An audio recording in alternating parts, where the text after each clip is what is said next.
উন্নত চিকিৎসার জন্য গুলিবিদ্ধ জুলাই যোদ্ধা শরীফ ওসমান হাদিকে সিঙ্গাপুরে নিয়ে যেতে একটি এয়ার অ্যাম্বুলেন্স ঢাকায় এসেছে। অ্যাম্বুলেন্সটি বেলা 11:22 সিঙ্গাপুর থেকে হজরত শাহজালাল আন্তর্জাতিক বিমানবন্দরে অবতরণ করেছে। হজরত শাহজালাল আন্তর্জাতিক বিমানবন্দরের নির্বাহী পরিচালক group captain SM. Ragib Mahmud বিষয়টি নিশ্চিত করেছেন।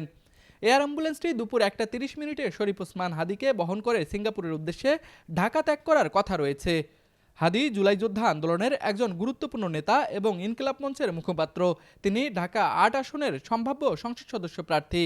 গত শুক্রবার দুপুরে ঢাকার পল্টন এলাকায় গুলিবিদ্ধ হওয়ার পর থেকে তিনি এভারকেয়ার হাসপাতালে আশঙ্কাজনক অবস্থায় চিকিৎসাধীন রয়েছেন।